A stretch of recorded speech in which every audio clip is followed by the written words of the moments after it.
I always wondered what a broken heart actually felt like. Now I know. It feels like standing in the rain outside a restaurant, watching your husband of 8 years kiss another woman through the window. It feels like your lungs collapsing while everyone around you breathes normally. It feels like dying, but being forced to stay alive and smile. That Wednesday night, I wasn't supposed to discover anything. I was just a tired pharmaceutical executive trying to survive another week. But life has a sick sense of humor, doesn't it? Working late again, babe. Big client meeting. Don't wait up. That's what Michael's text said. The same text he'd sent 3 times that month.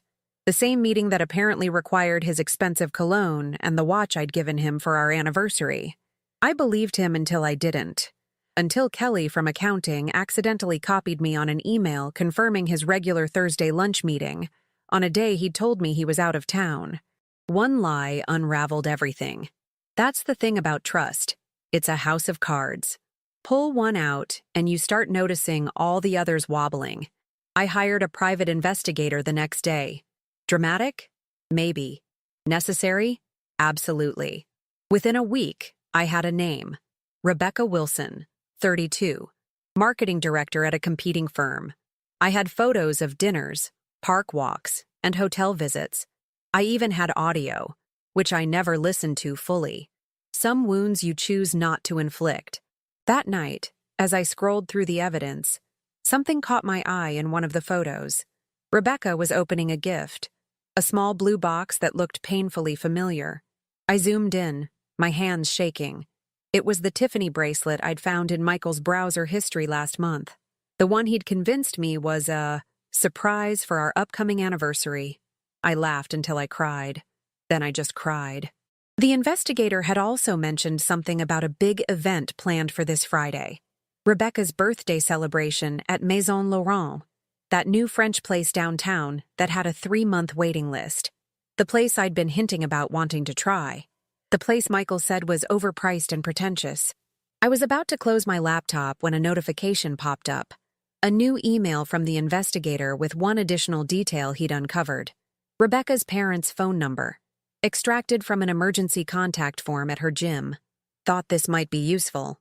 He wrote, "Most affairs thrive in secrecy." Secrecy. That word hung in my mind.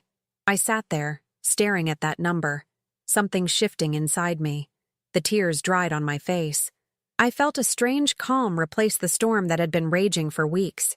It was like watching myself from above as I picked up my phone and dialed. "Hello? Is this Mrs. Wilson?" I asked, my voice surprisingly steady. "You don't know me, but I need to talk to you about your daughter, Rebecca." The conversation that followed changed everything. They didn't know about Michael. They didn't know their daughter was involved with a married man. They'd been told Michael was Rebecca's boss, recently divorced, and such a gentleman. Mrs. Wilson actually thanked me for calling. They'd been wondering why Rebecca had been so secretive about this new relationship.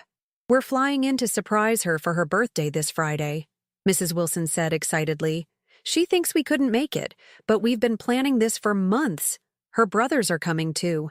I felt something unfamiliar rise in my chest. Not pain, not quite anger, but something cold and calculating that I barely recognized in myself.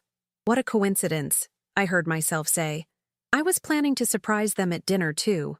Rebecca's been such an important part of Michael's life. Perhaps we could coordinate? As I hung up the phone, I caught my reflection in the bedroom mirror. I didn't recognize the woman staring back at me. Her eyes were different, harder, focused. Michael came home late that night, smelling of unfamiliar perfume and lies. He kissed my forehead and asked if I'd eaten dinner. "Yes," I said, smiling. "Actually, I've been making plans for Friday night. Something special." "Friday?" His face flickered with panic before settling into practiced concern. "Honey, I have that business dinner, remember? The Chicago clients are in town. I told you last week." I nodded sympathetically. "Of course. I forgot. Work is so important." He looked relieved as he headed for the shower, already pulling out his phone to text someone. Probably her. Probably about how he'd successfully managed his inconvenient wife again. Little did he know, Friday night would be special indeed. Just not for the reasons he thought. The thing about betrayal is how it forces you to rewrite your entire history. Every memory becomes suspect. Every "I love you" potentially fraudulent. The night Michael proposed on the beach in Maui, now I wondered if he'd rehearsed those words with someone else first. Our wedding day? I scanned old photos, looking for signs I'd missed, clues that should have warned me. I found them everywhere. The late nights that started 3 years ago, the business trips that left no paper trail, the sudden password changes on his phone because of work security protocols, the new clothes, the gym membership, the classic signs that every betrayed spouse somehow misses until it's too late. But the most painful revelation was realizing how Michael had started subtly undermining me just as his affair began. Small comments about my career ambitions being a bit much. Questions about whether my medication for anxiety was making me paranoid. Suggestions that I was too sensitive when I noticed his distance. "You never used to be so needy," he'd say when I asked where he'd been. "This isn't attractive, Ellie." I'd actually apologized. Worked harder to be less needy. Went to therapy to address my insecurity issues. All while he was building a parallel life with Rebecca. Thursday night, the eve of the big confrontation, I couldn't sleep. I found myself doing something I'd promised I wouldn't. Scrolling through Rebecca's social media accounts. I'd avoided this rabbit hole of self-torture until now. But suddenly, I needed to understand my enemy. Her Instagram was a carefully curated showcase of success and adventure. Vacation photos in destinations Michael had claimed were too expensive for us. Designer clothes. Motivational quotes about taking what you deserve and not settling.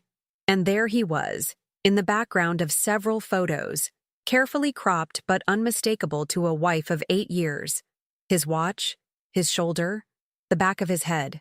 I had given this man everything.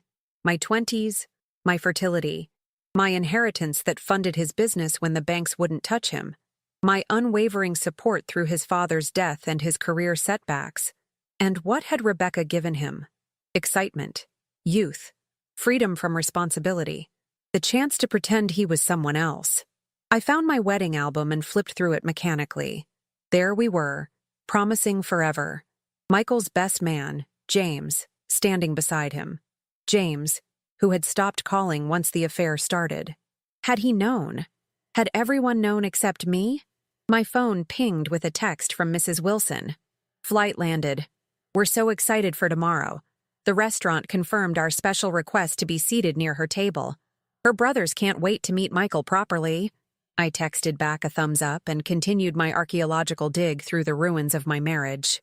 In my closet, I found the red dress I'd bought for our 5th anniversary, the one Michael had said was trying too hard, and not really my style. I tried it on.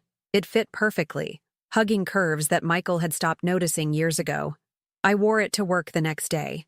My colleague, Sophia, whistled when I walked in. "Hot date tonight?" she asked. "You could say that," I replied, surprising myself with a genuine laugh. "I'm meeting my husband's girlfriend's family." Her jaw dropped. I explained everything while she listened in horrified fascination. "You're not seriously going through with this, are you?" she asked when I finished. "Watch me," I said. "At least let me come for moral support," she insisted. "I'll sit at the bar and be your getaway driver if things go south." I hugged her, grateful for the first authentic offer of support I'd had in months. Throughout the day, Michael texted his usual excuses about working late and meeting clients. I responded with supportive messages, playing the role of unsuspecting wife one last time. At 5 p.m., I left work and went to the salon. If I was going to burn my life to the ground, I wanted to look spectacular doing it. Fresh highlights. A facial. Nails the color of blood. The stylist asked what the occasion was. "I'm reclaiming my life tonight," I said simply. Back home, I found a jewelry box I hadn't opened in years. Inside was my grandmother's diamond pendant. Something old, something valuable, something that predated Michael. I put it on, then applied my makeup with surgical precision. Red lips, smoky eyes, war paint. As I prepared to leave, I received a final text from Mrs. Wilson. "We're all set. Rebecca's brothers Jake and Daniel are taking an Uber straight from their hotel. We'll meet you at the restaurant at 7:45 for the 8 p.m. surprise. I texted back a confirmation, then called Sophia. It's showtime, I said. The Uber ride to Maison Laurent felt surreal. The driver kept glancing at me in the rearview mirror. Special night? He asked. I met his eyes. You have no idea. What most people don't realize about planning the perfect revenge is that it's not about acting on impulse. It's about patience, strategy, the willingness to sit in your pain long enough to transform it into something powerful. For 3 days after discovering Michael's betrayal, I hadn't confronted him. Instead, I'd watched, collected, prepared. While coordinating with Rebecca's family, I'd been busy with other arrangements too. The first was financial. Michael and I had joint accounts, but I'd maintained a separate savings account my mother had insisted I keep, just in case. Mother's intuition, perhaps. I transferred my entire salary from the past 3 months into that account. The second was legal. A discreet consultation with a divorce attorney. Ironically, one who had represented the wife of Michael's former business partner in their divorce. She remembered Michael well. Too well. Apparently, he'd been a character witness against her client, claiming the wife was emotionally unstable and financially irresponsible. He's a convincing liar, the lawyer had warned me. We'll need evidence. Evidence. I had plenty. The night before the confrontation, I'd backed up every photo, text, and email the investigator had collected. Then I'd accessed our shared cloud storage, where I discovered a folder labeled Tax Docs 2018 that contained nothing tax-related at all. Instead, I found hundreds of photos and videos of Michael and Rebecca together, dating back 3 years. He hadn't even bothered to hide them well. That's how confident he was in my oblivion. But the most damning evidence came from somewhere unexpected. 2 weeks earlier, suspecting something was wrong, I'd installed a home security system with cameras. For safety, I'd told Michael. What it captured was him bringing Rebecca to our house while I was at a conference in Boston. To our bedroom. The bed we'd shared for 8 years. That footage now sat in an encrypted file, ready if needed. I wasn't planning to use it tonight. Public humiliation was enough. But for the divorce? All options were on the table. As my Uber approached the restaurant, I texted Sophia. In position? She replied immediately. At the bar. Can see their table from here. They're already seated, looking cozy. You sure about this? I didn't respond. Of course I wasn't sure. This moment would change everything. Not just my marriage, but how I saw myself. The careful, conflict-avoiding Ellie was about to become someone else entirely. The restaurant came into view, all gleaming windows and soft lighting. Through the glass, I could see the birthday decorations at a center table. A small crowd was gathering near the entrance, Rebecca's family, right on schedule. Her mother spotted me immediately, waving enthusiastically. You must be Ellie, she exclaimed, embracing me like an old friend. Thank you so much for helping coordinate this surprise. Rebecca will be so shocked to see us all here. If only she knew. Rebecca's father shook my hand firmly. Michael speaks very highly of you as a colleague, he said. Says you're the backbone of the marketing department. I smiled thinly. Michael says a lot of things. Her brothers were carbon copies of their father. Tall, broad-shouldered men with protective energy radiating from them. They introduced themselves as Jake and Daniel, explaining they hadn't seen their sister in months. She's been so busy with this new relationship, Jake said, frowning slightly. Almost secretive about it. Well, I replied, secrets have a way of coming to light. The maitre d' approached, ready to implement the surprise. He'd been fully briefed that we were surprising a special birthday girl. What he didn't know was that we were also surprising her companion. Are we ready? He asked with professional enthusiasm. Rebecca's mother nodded excitedly. I felt strangely calm as we moved through the restaurant. Time seemed to slow down. I noticed everything. The candlelight, the murmur of conversations, the soft music. And then I saw them. They were seated at the best table in the house, heads bent close together. Michael was holding her hand across the table, something he hadn't done with me in years. He was wearing the blue shirt I'd given him last Christmas. She was laughing at something he'd said, her hair falling exactly the way it did in all her perfect Instagram photos. I paused, my heart hammering against my ribs.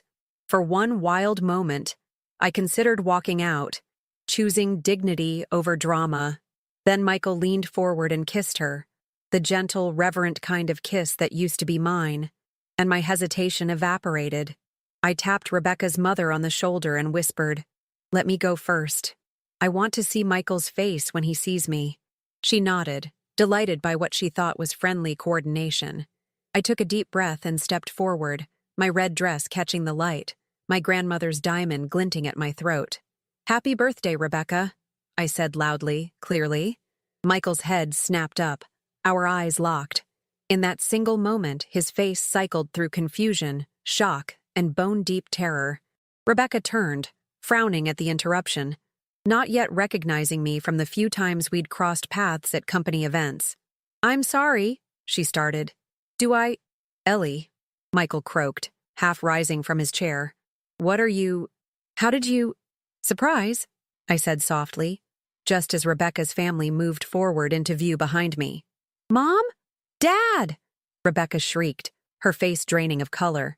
"What are you doing here?" And that's when the real show began. "Who's Ellie?" Rebecca's mother asked, looking between us, her excitement fading into confusion. "I'm Michael's wife," I said, my voice carrying just enough to draw attention from nearby tables. "His wife of 8 years. The silence that followed was absolute. Rebecca froze, champagne glass halfway to her lips. Michael stood rigid, like a man facing a firing squad. "Wife?" Rebecca's father repeated, his jovial expression hardening. "Michael, you told us you were divorced." "Recently divorced," Rebecca's mother corrected, her voice rising. "You said the papers were finalized last year." Michael's mouth opened and closed like a fish drowning in air. "I can explain," he started, but Rebecca's brother Jake stepped forward. "Explain what? How you've been lying to our sister? To her family?" His voice was dangerously controlled. "Rebecca, did you know he was married?" All eyes turned to her.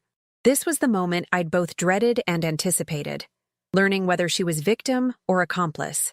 "Of course not," she insisted, but her eyes flicked to Michael in a silent plea. "A tell." "Really?" I asked softly, pulling out my phone. "So you weren't in our home 2 weeks ago? In our bed?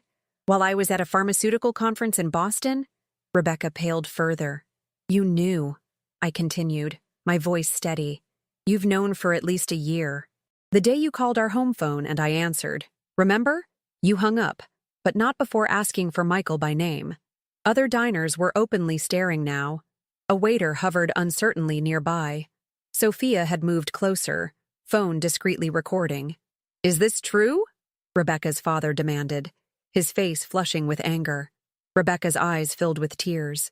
"He said they were separated, that she knew and was just staying for appearances." "Appearances?" I laughed, the sound brittle even to my own ears. "Like the appearance of me working 60-hour weeks to support his business ventures? Or the appearance of me helping him through depression last year while he was apparently building a life with you?" Michael finally found his voice. "Ellie, please. Not here." "Where then, Michael?" "In our marriage counseling sessions where you claim to be rediscovering yourself. Or perhaps in our bedroom, where you made love to me last week. Was that just to keep up appearances too?" Rebecca made a small wounded sound. "Last week? You said you hadn't touched her in months." "He lied," I said simply. "That's what he does. To both of us." Rebecca's brothers had moved to flank their sister protectively, both glaring at Michael with undisguised disgust. "You brought him to Dad's retirement party," Daniel said to Rebecca. "Introduced him to our entire family, our friends." "I didn't know," she insisted, but her voice lacked conviction. I reached into my purse and withdrew a small stack of photos, selected carefully from the investigator's files. 3 years, I said, sliding them across the table. "That's how long this has been going on. Here's you two at the Parkview Hotel last April. Here's the weekend trip to Montauk you took while I was nursing my mother after her surgery. And here's last Christmas Eve, when Michael told me he was working late." Rebecca's mother picked up the photos, gasping as she flipped through them. "Rebecca Grace Wilson, how could you?" "Mom, please." "Don't mom me. We raised you better than this." She turned to me, deep shame in her eyes. I am so sorry. I had no idea. Michael tried to take control. This is a private matter that doesn't need to involve— Private? Rebecca's father interrupted. You made it our business when you lied to my family, sat at my table, accepted our hospitality under false pretenses, and when you used company resources to fund your affair, I added calmly. The Parkview Hotel receipts were charged to your business account. The account I helped you set up. The one where I'm still listed as CFO. Michael blanched. This was news to him, that I'd been quietly monitoring the financial records for weeks. That's not fraud? Misappropriation of company funds? Yes, it is. Your investors might be interested to know how their money is being spent. A small crowd had gathered now. Whispers rippled through the restaurant. Someone was definitely filming. You're making a scene, Michael hissed desperately. No, you made the scene, Rebecca's brother Jake said, stepping closer to Michael. For 3 years, apparently.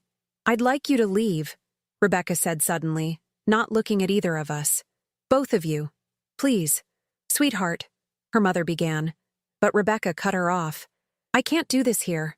Not now. I felt a strange pang of sympathy for her. Despite everything, we were both victims of the same man's selfishness. I'll go, I said quietly. But first, I turned to Michael, who was frantically texting someone under the table. I reached over and plucked the phone from his hands. Your lawyer can wait, I said, glancing at the screen. Mine has already filed the paperwork. You'll be served on Monday. Michael's face contorted. You vindictive bitch? You planned all this? The slur hung in the air, revealing his true character for anyone who still doubted. No, Michael. You planned this the first time you decided to lie. I'm just providing the inevitable conclusion. I turned to Rebecca's family. I'm sorry you had to find out this way, but if it helps, he was lying to me about you as much as he was lying to you about me. Rebecca's father nodded grimly. Thank you for your courage, young lady. We'll handle things from here. As if on cue, Sophia appeared at my side. Cars waiting, she murmured. I took one last look at the tableau. Michael cornered, Rebecca crumbling, her family forming a protective circle that excluded them both. The birthday cake waited untouched nearby, its candles unlit. Happy birthday, Rebecca, I said again, this time without malice. I hope your next year brings better choices. As Sophia and I walked away, I heard Rebecca's father begin. As for you, Michael, we need to have a serious conversation about your business practices. Outside, the night air hit my face like freedom. Sophia squeezed my arm. You okay? No, I said honestly. But I will be. My phone buzzed with notifications. The restaurant confrontation was already trending locally on social media. Birthday surprise and cheater exposed were gaining traction. I turned off my phone. The public validation could wait. Tonight had never been about going viral. It was about truth, consequences, and most importantly, about me finally standing in my power after years of diminishment. The car pulled away from the curb just as I saw Michael burst from the restaurant, red-faced and desperate. He spotted me and ran a few steps after the car, shouting something I couldn't hear. I didn't look back. 6 months after what social media dubbed, the birthday reckoning, life had found a new rhythm. Not easier necessarily, but clearer, more honest. The divorce finalized faster than expected. Michael, facing potential fraud charges from his investors after our public confrontation prompted an audit, agreed to generous terms just to escape further scrutiny. Sometimes public humiliation has unexpected financial benefits. I sold our house. Too many memories haunted those rooms, and moved into a downtown apartment with floor-to-ceiling windows and no trace of my past life. The first night alone, I cried until my throat hurt. The second night, I slept better than I had in years. Rebecca reached out surprisingly about a month after everything happened. We met at a quiet coffee shop far from our usual haunts. I knew, she admitted immediately. Not at first, but eventually. He was always going to leave you next month. There was always some reason to wait. There always is, I replied. She looked different. Smaller somehow, less glossy. My family hasn't forgiven me. My brothers barely speak to me. I felt no satisfaction in her pain. They will, eventually. Why did you do it that way? You could have just confronted him privately. I considered the question. I spent years being gaslighted, made to doubt myself. I needed witnesses, and honestly, I thought you deserved to know who you were really with. She nodded slowly. The videos of that night, they're still out there. My company's social media manager says they'll probably never completely disappear. I know. I'm sorry about that part. Don't be, she said suddenly, a flash of her old confidence returning. It was humiliating but necessary. And for what it's worth, he was doing the same thing to me he did to you, making me feel insecure, questioning my memory, controlling the narrative. We parted with an awkward handshake that turned into a brief hug, united briefly by our shared experience of the same manipulator. Michael tried contacting me several times after the divorce, first with rage, then manipulation, finally with tearful apologies and promises of change. I maintained my silence.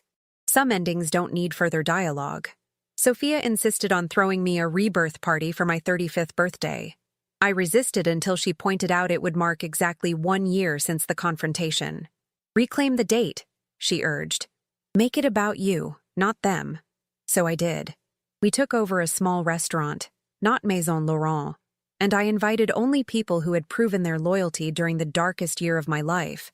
My team from work who had protected me from gossip. My therapist who had guided me through grief without rushing the process. My mother who had flown in monthly just to sit with me in silence when words failed. Late in the evening, as conversation and laughter flowed around me, my phone lit up with a text from an unknown number. You were right. About everything. I'm getting help now, not asking for forgiveness. Just wanted you to know. M. I showed it to Sophia, who waited for my reaction. Good for him, I said finally, putting the phone away without responding. And good for whoever loves him next. You're not even a little curious? She asked. About Michael? No. And I meant it. My investigative days are over. The truth was, I had stopped thinking about Michael weeks ago. The anger that had sustained me through the divorce had finally burned itself out, leaving something unexpected in its wake. Peace. Not happiness, not yet, but a quiet certainty that I would find it again. Later that night, I stood on my apartment balcony watching the city lights. My grandmother's diamond pendant, the one I'd worn that night at the restaurant, caught the moonlight as I touched it reflexively. A reminder of the woman who had survived her own heartbreaks and emerged stronger. People often ask if I regret the public confrontation, if I wish I'd handled things with more dignity. They're missing the point. Dignity was never in the explosion. It was in what came after. In rebuilding myself without apology. In refusing to make myself smaller to accommodate someone else's lies. Sometimes I think about that woman I glimpsed in the mirror the night before everything changed. The one with hard, focused eyes I barely recognized. She saved me. She wasn't born from hatred, but from self-respect too long suppressed. I don't need revenge anymore. But I'll never forget what it taught me. That beneath my capacity for love lies an equal capacity for justice. And that truth, no matter how delayed, eventually finds its way to the surface. Like water, like breath,